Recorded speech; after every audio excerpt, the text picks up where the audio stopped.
संकल्प लें। कल मैंने आपसे जो बातें कही थी उनमें से बहुत सारी बातें आपको याद होंगी, शायद आपने लिखी भी होंगी। मुझे कल एक जानकारी दी बाबूजी ने, वो जानकारी आप सब तक पहुंचे।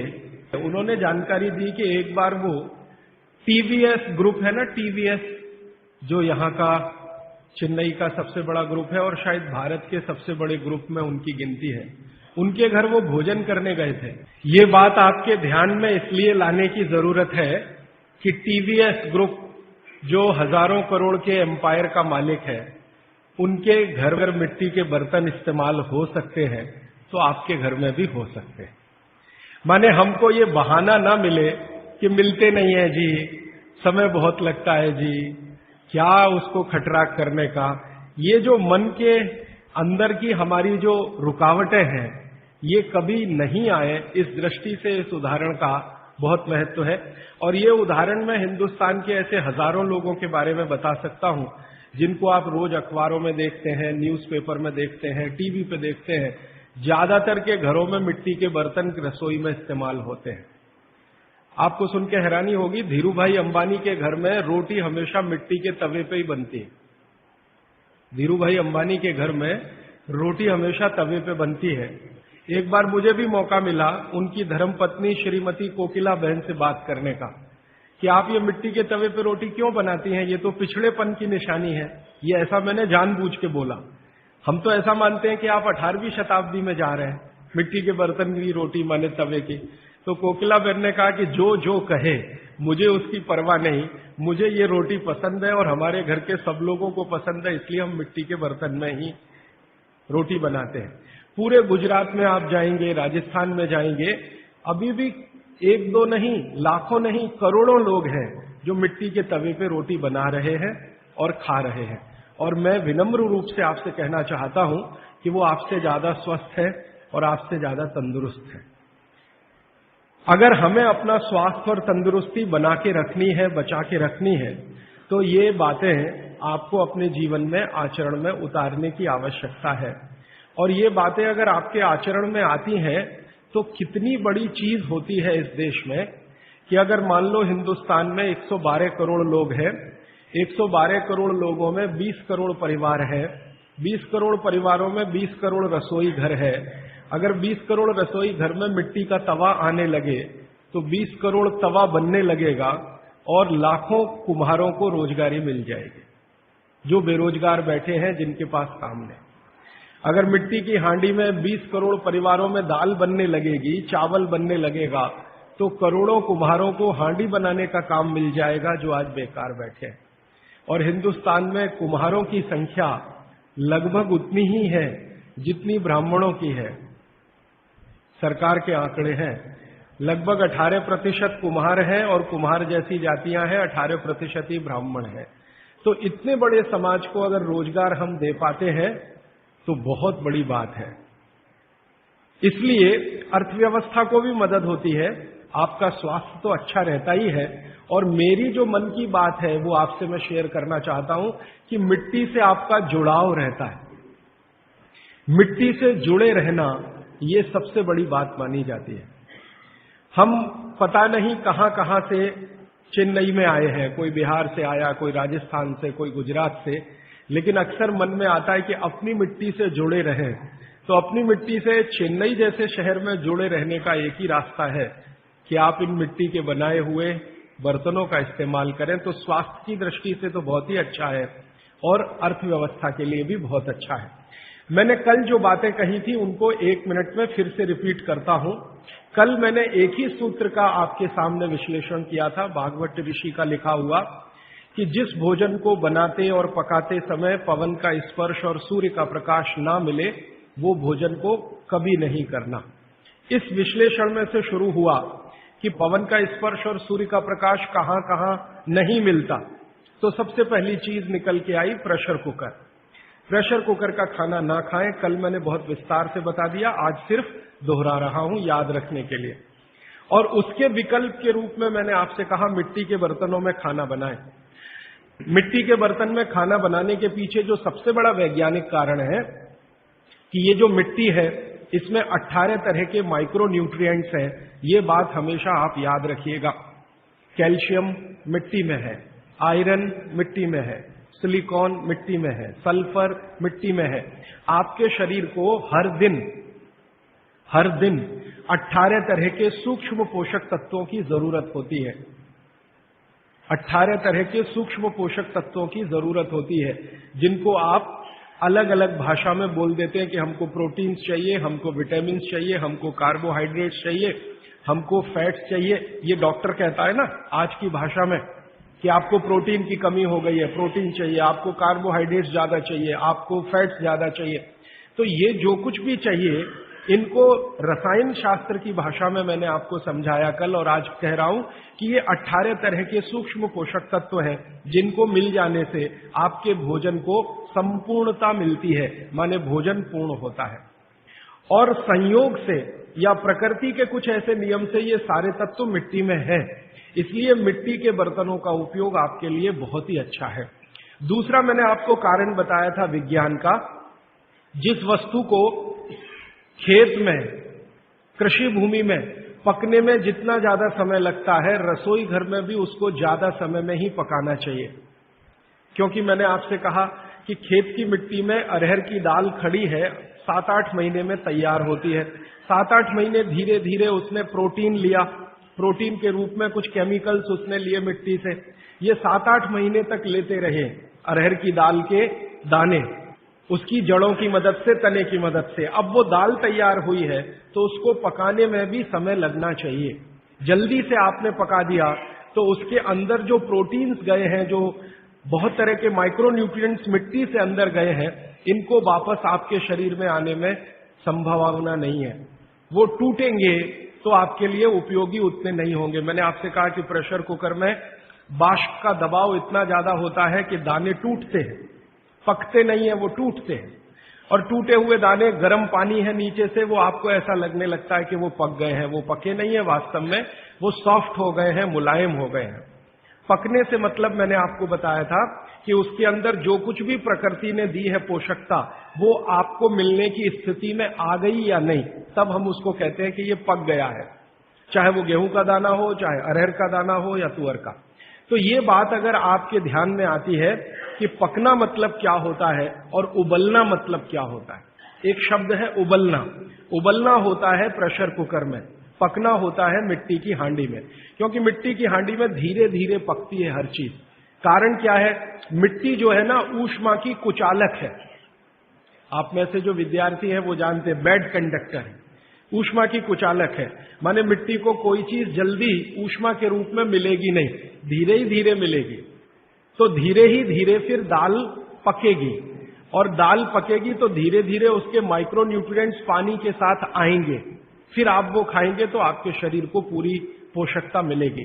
और भगवान ने जो चीजें बनाई हैं, प्रकृति ने जो चीजें बनाई हैं, उनकी पोषकता आपको मिले, इसके लिए बनाई है। ये जो दाल बनी है ना, आप अगर ध्यान से देखें तो दाल का ऊपर का हिस्सा है जो आप खा रहे हैं फल के रूप में, बीच का हिस्सा है वो जानवर खा रहे हैं। तो भगवान ने, प्रकृति ने ऐसी व्यवस्था दी है। गेहूं है, गेहूं का ऊपर का हिस्सा है वो आप खा रहे हैं, बीच का जो बचा हुआ हिस्सा है जिसको तना कहते हैं वो जानवर खा रहे हैं, और अंत का बचा हुआ जो हिस्सा होता है जिसको जड़ कहते हैं वो धरती के लिए होता है, मिट्टी के लिए होता है। प्रकृति ने बहुत सोचकर ये सब बनाया, भगवान ने बहुत सोचकर बनाया। मनुष्य के लिए एक हिस्सा, उसमें से थोड़ा आप चाहें तो पक्षियों को भी खिला सकते हैं। तो मनुष्य और पक्षियों के लिए एक हिस्सा, जानवरों के लिए दूसरा हिस्सा, और प्रकृति की धरती या मिट्टी के लिए तीसरा हिस्सा। हर एक फसल में यही देखेंगे आप। तो जो आपके लिए बनाया है भगवान ने, वो बहुत सोच समझकर बनाया है। जो जानवरों के लिए है वो भी सोच समझकर है, और मिट्टी के लिए। तो उसका अगर जीवन में फायदा उठाए तो बहुत अच्छा होगा। और बागभट्ट जी इसी के लिए शायद ये सूत्र लिख कर गए। तो कल बहुत ज्यादा बात हुई प्रेशर कुकर के बारे में। आज मैं थोड़ी सी बात करता हूं कल से जुड़ी हुई रेफ्रिजरेटर के बारे में। रेफ्रिजरेटर एक ऐसी वस्तु है जिसमें रखी हुई कोई भी वस्तु को सूर्य का प्रकाश नहीं मिलेगा, पवन का स्पर्श नहीं होगा। आप जानते हैं कि रेफ्रिजरेटर जो काम करता है उसके एक बुनियादी सिद्धांत है। वो क्या सिद्धांत है आपके रूम का जो टेम्परेचर है, आपके कमरे का जो तापमान है, उससे नीचे का तापमान वो पैदा करेगा।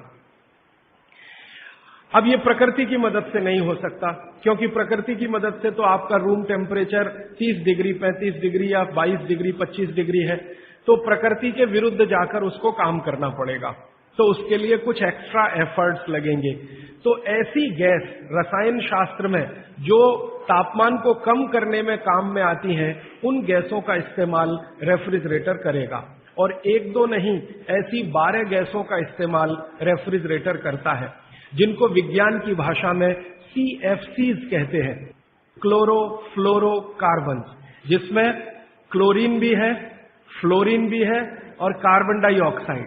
अगर आप रसायन शास्त्र की डिक्शनरी निकाल कर देखें, आप में से जिन्होंने पढ़ा है केमिस्ट्री उनके लिए तो आसान है, जिन्होंने नहीं पढ़ा वो डिक्शनरी निकाल कर देखें।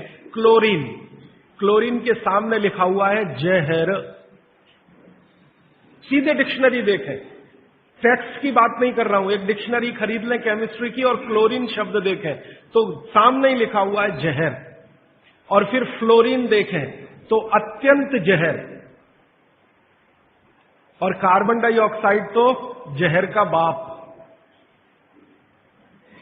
आप जानते हैं कि शरीर का ये जो श्वासोश्वास की क्रिया है, प्राणायाम जिसको आप कहते हैं, इसमें आप हमेशा कार्बन डाइऑक्साइड छोड़ते हैं। ये क्यों छोड़ते हैं? रख लीजिए इसको अंदर। अगर इससे इतना ही प्रेम है कि रेफ्रिजरेटर लाके आपने घर के सबसे अच्छे स्थान पर रखा है, जो हर समय कार्बन डाइऑक्साइड से ही खेल रहा है, तो आप अंदर की कार्बन अंदर ही रख लीजिए, बाहर मत छोड़िए। बहुत प्रेम है आपको इससे, तो आप मर जाएंगे। शाम नहीं लगेगी, रात नहीं लगेगी, मिनट में मर जाएंगे। इसलिए प्रकृति ने व्यवस्था ऐसी बनाई है कि कार्बन डाइऑक्साइड जो आपको मार डालेगी, इसको बाहर निकालते रहना है। अब ये बाहर निकले तो आप स्वस्थ रहें। कार्बन डाइऑक्साइड जैसी ही खराब गैसों में क्लोरीन और फ्लोरीन की गिनती होती है। अब ये तीनों, कार्बन से मिला हुआ, क्लोरीन से मिला हुआ, फ्लोरीन से मिला हुआ 12 गैस एक साथ रेफ्रिजरेटर छोड़ता है। CFC1 गैस का नाम है, CFC1, CFC2, CFC3, ऐसी CFC12 तक 12 गैसें एक साथ छोड़ता, 24 घंटे छोड़ता रहता है, क्योंकि वो चालू है आपके घर में। अब इसमें आपने जो कुछ भी रखा है वो सब इन गैसों के प्रभाव में आता है। आप बोलेंगे जी हमने तो भोजन को ढककर रखा है। कितना भी ढक के रखिए, क्योंकि गैसों का असर इतना तीव्र है कि स्टील को तोड़ के निकल जाने वाली गैसें हैं। स्टील के मोटे पट्टे को रख दीजिए, उससे निकल जाने वाली गैस है, हाई प्रेशर पे। तो अगर आप इतने सारे जहरीली गैसों से युक्त भोजन को 2 घंटे, 3 घंटे, 5 घंटे उसमें रख के फिर खा रहे हैं, तो माफ कीजिए, आप भोजन नहीं जहर ही खा रहे हैं। बस जहर में अंतर इतना है कि एक जहर है तात्कालिक और दूसरा है दीर्घकालिक। दीर्घकालिक जहर थोड़ा थोड़ा खाएं तो 5-7 साल में पता चला देगा, तात्कालिक खाएं तो 1 मिनट में आपको पता चल जाए। तो इसलिए मेरी आपको विनती है कि आपके घर में रेफ्रिजरेटर अगर ले लिया है तो इसका इस्तेमाल कम करिए, सबसे अच्छा है बंद करिए, और मेरी बात माने तो बेच दीजिए। कोई भी सेकंड हैंड खरीद लेगा, और नहीं बिकता तो लोहे के भाव में बेच दीजिए, तो भी आप फायदे के सौदे में रहेंगे। क्योंकि इसके रखे रहने से जो मन में लालच है, लालच पता है क्या? अगर ये है तो कुछ तो करो इसका, अगर ये है तो कुछ तो करो इसका, अगर ये है तो कुछ तो करो इसका। तो कुछ तो के चक्कर में हम जबरदस्ती ज्यादा खाना बनाते हैं और इसमें रखते जाते हैं। सवेरे का शाम को, शाम का अगले दिन सवेरे, अगले दिन का शाम को, ये चक्कर चलता रहता है। और ये चक्कर में खाने का, पोषकता का नाश होता रहता है। और मैं आपको एक विनम्रता पूर्वक दूसरी जानकारी देना चाहता हूं कि रेफ्रिजरेटर का आविष्कार हुआ तो उसके पीछे कारण क्या था। हर वस्तु के आविष्कार के पीछे कारण होता है। तो इसका कारण था ठंडे देशों की, ठंडे देश हैं America, Canada, Germany, France, Sweden, Switzerland, Denmark, Norway, इन देशों की आबो हवा। आप जानते हैं कि ये ठंडे देश हैं, -40 डिग्री सेंटीग्रेड तापमान होता है, और ज्यादा से ज्यादा प्लस में जाएं तो 15 से 20 डिग्री सेंटीग्रेड रहता है। तो 15-20 से -40 तक टेम्परेचर का जो वेरिएशन है, ये बहुत तकलीफ देने वाला वेरिएशन है। आप कभी एक अनुमान करने के लिए प्रयोग करिए, मैंने किया था। मैंने एक प्रयोग किया था कि एक बार मैंने क्या किया, बर्फ का सिल्ली 1, 2, 3 चारों तरफ से लगा के मैं उसके बीच में लेट गया, तो 15 मिनट में मेरा शरीर अकड़ गया, 15 ही मिनट में, जबकि मैंने खूब प्राणायाम और ये सब किया, 15 मिनट में शरीर अकड़ गया। और उस दिन मैंने मेरी बायोकेमिस्ट्री को ऑब्जर्व किया तो मैं बहुत ही परेशान था। फिर मैंने सोचना शुरू किया कि उन लोगों का क्या होता होगा जो इसी बर्फ के तापमान में 6-6 महीने सोते हैं, रहते हैं, लेटते, उनका क्या होता होगा। 8-8 महीने धूप नहीं निकलती कनाडा में, अमेरिका में, यूरोप के देशों धूप नहीं निकलती, टेम्परेचर नहीं होता, और यही परिस्थिति में उनको सोना पड़ता है। तो कितनी तकलीफें उनके शरीर को होती होंगी, और शरीर के साथ उनके भोजन को होती होंगी, क्योंकि शरीर भोजन से ही है। तो भोजन को ये सारी तकलीफें थोड़ी कम हो, उसके लिए वहां के वैज्ञानिकों ने रात दिन मेहनत करके ये मशीन बनाई, और उन्होंने कहा कि जो टेम्परेचर को हम प्रकृति के रेगुलेशन में है, हम उसे कंट्रोल नहीं कर सकते, कुछ एरिया हम ऐसा बनाएं जिसको हम कंट्रोल कर सकें, हम जब चाहें टेम्परेचर को बढ़ा सकें, घटा सकें। इसके लिए रेफ्रिजरेटर बना। तो ये उनकी मजबूरी में से निकली हुई मशीन है, कोई उन्होंने बहुत आगे प्रोग्रेस करके ये बनाया ऐसा नहीं है, उनकी मजबूरी है, उस मजबूरी में से ये निकला। और उनकी सबसे बड़ी मजबूरी ये है कि एलोपैथी में कई दवाएं ऐसी हैं जो ज्यादा तापमान पे खत्म हो जाती हैं और कम तापमान पे भी खत्म हो जाती है।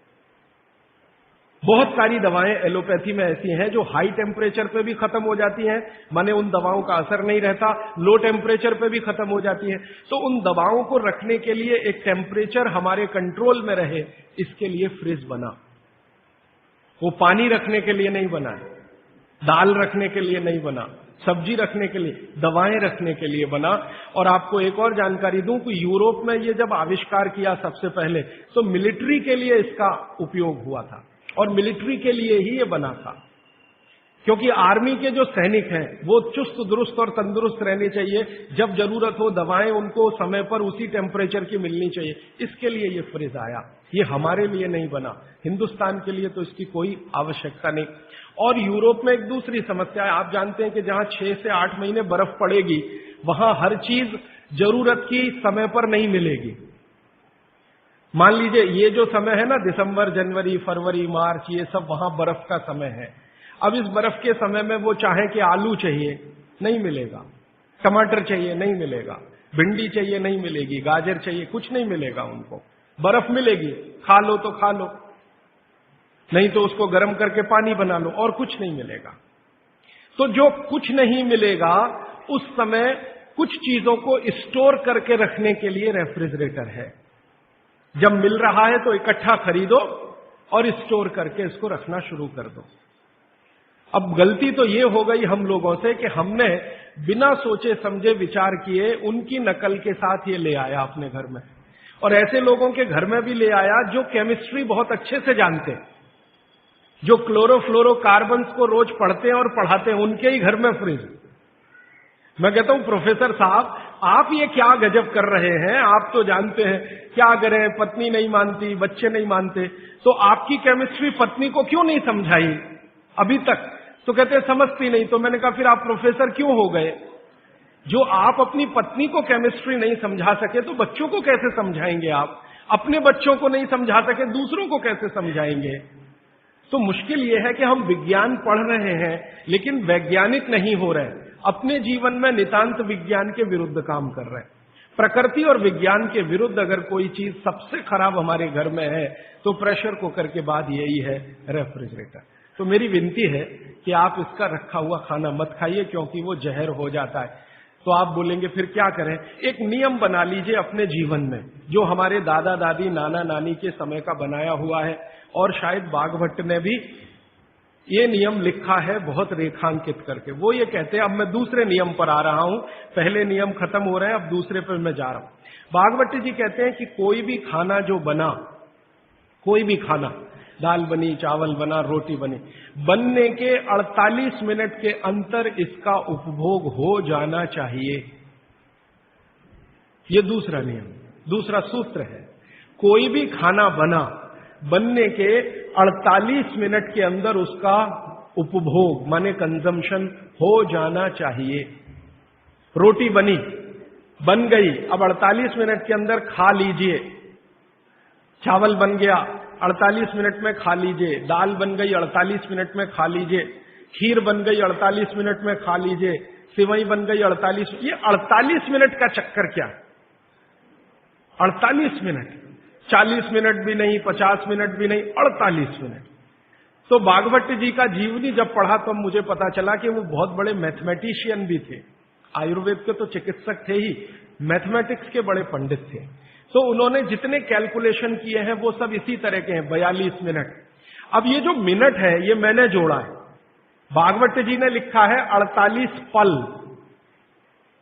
हमारे यहां जो होता है ना, पल होता है, क्षण होता है, प्रतिपल होता है। हमारे यहां जो समय की नापने की डिग्रियां हैं वो पल है, क्षण है, प्रतिपल है, वगैरह वगैरह। ये जो मिनट का चक्कर है ये तो यूरोप और अमेरिका से आया हुआ है। ये मिनट आपको समझता है, पल समझता नहीं, इसलिए मैंने इसमें जोड़ दिया है। हालांकि 1 मिनट 1 पल के बराबर नहीं है। 1 पल 1 मिनट से थोड़ा कम है। अगर भागवत जी के कैलकुलेशन में करूं तो 1 मिनट का 52वां हिस्सा 1 पल है। और भागवत जी कहते हैं कि लगभग भोजन बनने के 50 पल के अंदर आप उसको कंज्यूम कर लीजिए। तो मिनट मैंने कैलकुलेट किए तो वो 48-47 के आसपास आता है। ये कैलकुलेशन है। तो जो बना हुआ भोजन है वो आप 48 मिनट में कर लीजिए, तो आपके लिए सबसे ज्यादा पोषकता देने वाला है। जो इसके बाद आप भोजन करें तो धीरे धीरे उसकी पोषकता कम होने लगती है। अगर आपने 6 घंटे के बाद किया बनने के बाद तो पोषकता कम हो जाएगी, 10 घंटे के बाद और कम हो जाएगी, 12 घंटे के बाद बिल्कुल ना के बराबर, और 24 घंटे के बाद तो खत्म, बासी हो गया। बासी शब्द है ना, ये भागवत जी का है। 3500 साल पहले ये शब्द था, बासी हो गया जी। और वो कहते हैं ये बासी भोजन तो जानवरों के खिलाने के लिए भी नहीं है, आप कैसे खा रहे हैं? भागवत जी ने एक बहुत अच्छे मजे की बात लिखी है। उन्होंने कहा भारत देश में 365 दिन का जो चक्र है एक वर्ष का, इसमें एक ही दिन ऐसा है जिस दिन आप ये खा सकते हैं। 364 दिन नहीं खा सकते, एक ही दिन खा सकते हैं। और वो एक दिन का उन्होंने बहुत पक्का कैलकुलेशन किया है कि उस दिन शरीर के वात पित्त और कफ की अवस्था क्या होती है, उसके अनुसार बासी भोजन चलता है। तो मैंने वो जब ध्यान दिया तो पता चला कि वो दिन हमारे देश में एक त्योहार आता है, उसको मेरी मां कहती है बासोड़ा, आप पता नहीं क्या कहते हैं। एक ही त्योहार है अपने देश में जिस दिन हम बासी खाना ही खाते हैं। और ये जो त्योहार है, इस जो दिन पड़ता है, ये कार्तिक अगहन पूस माह के हिसाब से इसका जो दिन पड़ता है, भागवत जी का दिन भी वही पड़ता है। तब मेरे समझ में आया कि इस देश के त्योहारों के पीछे वैज्ञानिकता है। त्योहार ऐसे ही नहीं तय हो गए, इस दिन होली होगी, इस दिन दिवाली होगी, इस दिन ये होगा, इस दिन, इनके पीछे कुछ कैलकुलेशन है। भागवत जी का कैलकुलेशन है कि शरीर में 3 दोष हैं, वो आप सब जानते हैं, वात पित्त और कफ। इन पे आगे मैं विस्तार से बात करूंगा, यहां रेफरेंस के लिए कह रहा हूं। तो वात पित्त कफ 3 दोष हैं, ये समान स्थिति में रहे तो आदमी हमेशा निरोगी रहता है। इनकी स्थिति ऊपर नीचे हो, वात बढ़ गया, पित्त और कफ कम हो गया, पित्त बढ़ गया, वात और कफ कम हो गया, ऊपर नीचे हो, तभी रोगी होते हैं आप, तभी रोग पैदा होते हैं। तो एक दिन ऐसा आता है 365 में से एक दिन ऐसा आता है जिस दिन ये वात पित्त कफ की स्थिति बिल्कुल ऐसी होती है जो विचित्र लगती है, माने होनी नहीं चाहिए ऐसी स्थिति हो जाती है। तो भागवत जी कहते हैं कि उस स्थिति को काबू में लाने के लिए बासी खाना ही चाहिए जिसकी पोषकता पूरी चली गई हो। क्योंकि जिस दिन ऐसी स्थिति आती है उस दिन शरीर को प्रोटीन नहीं चाहिए, प्रोटीन बिल्कुल नहीं चाहिए। तो प्रोटीन सब खत्म होगा तब जब खाना बहुत पुराना हो जाए। तब मेरे समझ में आया कैसी वैज्ञानिकता है। तो आप साल में एक ही दिन बासी भोजन कर सकते हैं। अब आप देखो कि एक दिन के लिए फ्रिज लगेगा साल में, तो 364 दिन की बिजली क्यों खर्च करना उसके लिए, और 364 दिन का इतना स्थान क्यों घेर के रखना। चेन्नई में बहुत महंगा है स्थान, 1 स्क्वायर फुट का क्या भाव है, 3000। तो फ्रिज अगर रखा है मान लो 5-7 स्क्वायर फीट में, तो 3000 में 5 का गुणा कर लो, 15,000 रुपए रोज का खर्चा एक तो दे दिया फ्रिज खरीदने में, और ये जिंदगी भर इतना स्थान घेर कर खड़ा है जो इस्तेमाल नहीं हो रहा है, तो कितना घाटे का सौदा है। तो इस घाटे के सौदे को अपने जीवन में मत लाइए। मेरी विनती है कि जिन्होंने फ्रिज नहीं खरीदा है वो ना खरीदें, जिन्होंने खरीद लिया है वो धीरे धीरे इसका उपयोग कम करें। एक दिन थोड़ा ऐसा आए कि उपयोग उसका बंद ही हो जाए, तो आपके जीवन के लिए बहुत अच्छा है। और आप जानते हैं कि आजकल पर्यावरण के प्रदूषण की बहुत चर्चा हो रही है। दुनिया भर के वैज्ञानिक परेशान है कि क्लाइमेट चेंज हो रहा है, सर्दी कम हो रही है, गर्मी बढ़ रही है। सर्दी कम होने में और गर्मी बढ़ाने में जिन गैसों का सबसे बड़ा योगदान है वो यही गैसें हैं, CFC1, CFC2, CFC3, CFC12 तक।